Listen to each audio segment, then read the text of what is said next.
For decades, the Toyota Avalon has been a go-to choice for people that have already tapped into their pensions. However, with the 2019 Avalon, Toyota is trying to do away with that image and introduce a product that will appeal to younger buyers to keep this large sedan alive. Now, Toyota started to do that with the previous generation Avalon, and I drove it, and yeah, while it had the look, it didn't really have anything to back that up. It still drove like a big fat sedan, and that's fine for the people that bought it back then, but now with this new image, Toyota's trying to make this thing sportier.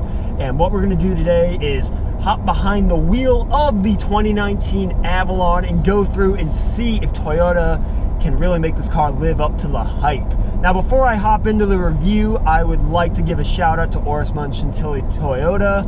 Arlo Guthrie and David Timona over there have been great. They've lent me so many cars, so if you're in the Nova area and you're looking for a Toyota product, definitely check them out.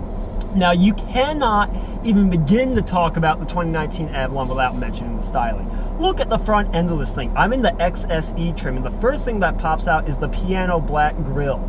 It's huge. They are really going for the massive grille look. Toyota's done that on a lot of their cars, and it's been a controversial look, but I feel like with the Avalon, it really makes it look mean and really aggressive, and the LED smoked headlights really complement that look. They're really tightly drawn along the car and form into the grille really nice, and I think it just makes the front of this car look really low, really long, and really aggressive. It just creates this really sleek look that makes the car look athletic. Now, when you move on to the sides of the Avalon, you have these awesome 19-inch rims that are painted black to have accents that really make it pop out with this white pearlescent paint that we have on this model here. I was a little bit worried at first, oh, 19-inch rims, it might make the car ride a little bit harder. It doesn't. I'll talk about the ride later. Now, I also love the black side view mirrors. They really pop with the white paint, just like the rims, and it creates a cool contrast. When you first look at this car, you know it's really sporty because you have really nice black and white contrast. You have the black grille, the black accents, and man, does it just look awesome. Now, the rear end of this car, most rear ends, they're not all that special, but this thing really stands out in a really cool way because of the taillight bezels. I love the way that they made the white reversing light part of the bezel hide underneath the red crossbar that runs through the trunk deck lid and reconnects with the other taillight.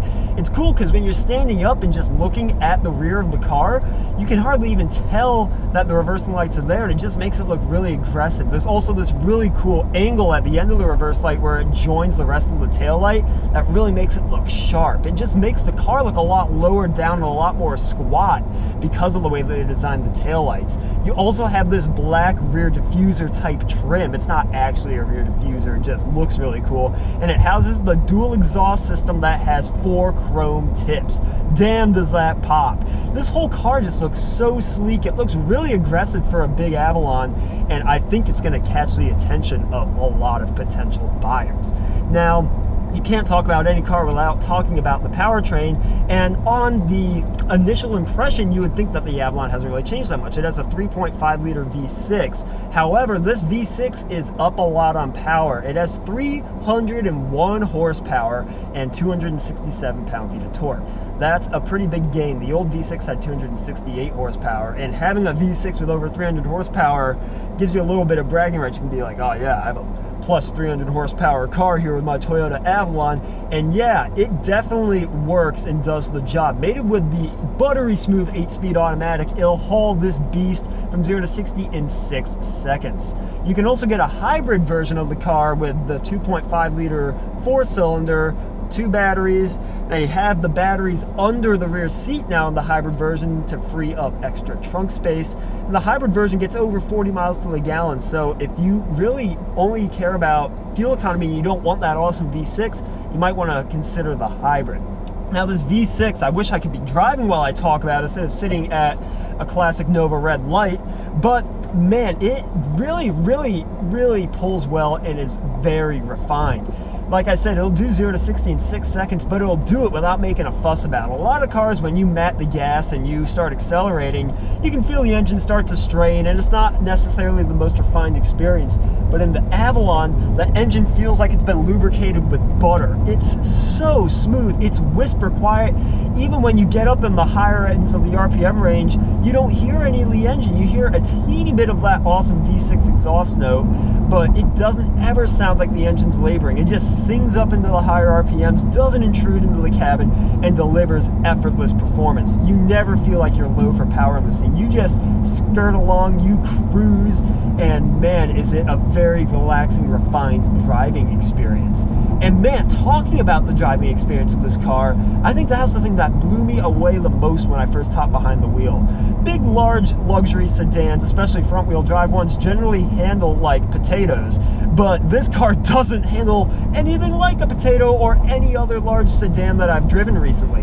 The last large sedan I drove was the Kia Cadenza, and I was quite impressed, but when you got into corners, it felt like a heavy car. It didn't really want to respond to anything, any inputs that you put into the steering, and it just drove like a large car. But this thing handles tight. I'm not saying that this is a sports sedan by any means, but it has McPherson fronts up front, double wishbones in the rear, you have stabilizer bars, and you can get active suspension on the touring trim, which I've heard is awesome. That also gives you a sport plus mode and custom mode compared to just the eco, normal, and sport modes you have in this XSE's trim. But this car handles very well. Electrically powered steering, so it doesn't have a whole lot of feel, but it's very tight, it's very responsive steering, and damn was I impressed. When I went into a turn, it didn't feel like the car wanted to keep plowing forward, and it didn't feel like the car was leaning over a whole lot, and it didn't feel unwilling to respond to the inputs I put in. It's no sports car, but hustling this thing around some turns, corner's nice and flat, steering's not that bad at all. I actually cracked a smile with this thing, I'm not gonna lie. I'm extremely impressed with what Toyota's done, and I think that's really gonna add to the overall experience of the car, because it's gonna put a little bit of handling and a little bit of performance behind that awesome look that they went for with the Avalon, which is great, especially when it comes to talking about those younger buyers. Now, this is a luxury sedan, it's a big, large sedan, so it better be nice inside, and the Avalon is. The interior design on this thing is like nothing I've ever seen. We'll start with the dashboard. It curves around you like a half circle to make you feel like you're cocooned in this cockpit, but yet it's still light and airy. I have tons of space, I have tons of headroom and everything. It doesn't feel small, but it makes it feel performance-oriented having that dashboard design. Now, one thing I love are the air vents. You have these really discreet air vents with these aluminum chrome looking vents that are in there to make it really pop, but I love the vent in the center here. There's one on this side, but there's this whole fake, it looks like a vent, but it's not. It's basically a piece of trim in the dashboard that has this aluminum vent line, but no actual vents behind it, and it makes it look like this one massive continuous floating piece of dashboard. And when you put the center stack in the middle, it makes it look absolutely epic. The way they were able to get the center stack with the 9-inch touchscreen to sit in front of that vent design is really, really cool. Now let's talk a little bit about the touchscreen and the whole center stack. Every control that you would ever want to use in this car, pretty much besides the steering wheel controls and a couple buttons on the center console, is in the center stack, and it's stupid easy to use. Super clear graphics, physical buttons on the side of the touchscreen instead of touch capacitive buttons. Thank you, Toyota. They respond super quick. The screen has amazing graphics, super fast to respond, and it conveys information very clearly and very logically, which makes it very easy to use. There's no learning curve with it. I hopped in, I immediately knew how to work the system. It was great. Right below it, you have these two center climate control vents that aren't integrated into that center vent looking thing. It's actually a really cool look because they're so discreet. You have a little bit of chrome accent on them, that's it. Very nice and discreet. And below those vents, you have your climate controls and heated seat controls. You can get ventilated seats on higher trims, but man, it's just so easy to see all the buttons logically laid out, classy look, very well done, Toyota. They didn't make it a cluster, and they didn't make it mind-blowingly complicated to figure out. in use in general. I love it. The screen is hooked up to an 8-speaker audio system, but you can get a 14-speaker, 1200-watt JBL audio system, which I'm sure sounds absolutely amazing. If you're an audiophile, I would highly recommend opting for that system. This car has Toyota Safety Sense Plus, like most Toyotas do nowadays, which also gives you forward collision warning. It gives you blind spot monitoring, lane departure, adaptive cruise control, and you can find out all about that on Toyota's website, since they're trying to implement TSSP across their entire model range. Another really important feature I should mention is the addition of Apple CarPlay. Toyota, yes, you finally did it. You are coming up into the modern world by offering these great features that people with smartphones use, because it's so much easier to just connect your phone to the screen instead of using the screen's functions itself, especially for navigation and music. And there's also a really cool feature where if you have an Apple Smart, like an Apple, I can't even remember what they're called, smartwatch, iWatch, whatever the hell, I'm not into this technology thing, but you can actually use that watch to do functions on the car. Like, for example, you could start the car from the watch. That's a really cool feature right there. Really, really like that. And some things that really nicely complement the interior are the real aluminum trim. You can also get real wood trim on other models like the Touring, and man, it feels great. You rub it, it's nice and textured, and forward collision warning saved me right there when the ambulance pulled out in the middle of the road. Toyota on the ball with that. Now, a really, really nice thing that complements the interior are these Softex trim seats. Now, most people are thinking, oh, I'd want full leather, and yeah, you can get full leather on higher trims, but honestly, I love these Softex seats. They have suede inserts, and it has the feel of leather without the durability issues. These seats will last forever without really wearing out, and you don't have to put leather conditioner or any of that on them because it's a synthetic material. It just gives you pretty much all the look and comfort of leather without any of the pain of leather. And they're also 8-way power adjustable for the driver. I do notice a very, very large missing feature, which is memory seats. That should be in here on a $40,000 car. But other than that, the seats are very comfortable, and I have thoroughly enjoyed my experience driving the Avalon, especially because of this leather-wrapped steering wheel, perforated leather where you grip onto it. You have paddles that respond actually pretty quick, and man, does it create an awesome driving experience. Everything that's tactile that you feel is very, very well done and well put together. This car feels like it was built like a tank. And that's what you want. A lot of people forget what luxury truly means. You have a lot of automakers that get caught up with this rat race of adding so many features, packing in so much technology that you don't even necessarily need or know how to use, but then they overlook the physical qualities of luxury. You want your car to feel like it was built really, really well. You have the real aluminum trim, soft touch dashboard.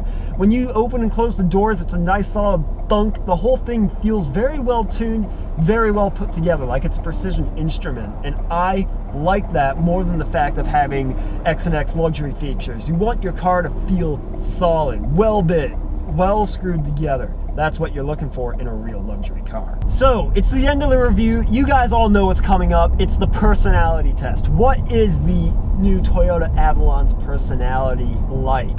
Now, normally with most Toyota products, I say this. Yeah, it's a good car. It has all the features you'd want. It's stupid reliable, and it will always get you from A to B. And because of that, it doesn't really have that much personality because it was designed just to get you from A to B and not really do much else to really stir your soul. Biggest thing Toyota's been trying to change, was styling, and now with the new Avalon on this TNGA platform that handles pretty well, they're also going into the performance bit a bit. And that's why I've got to say this Avalon has some pretty solid personality. You have the way it looks. It looks so aggressive, so sleek. It looks high class. And you have the performance to back it up. You have this beautiful futuristic interior that's also quite simplistic and extremely comfortable, and they've been able to do all this without moving away from that original large sedan formula that works so well.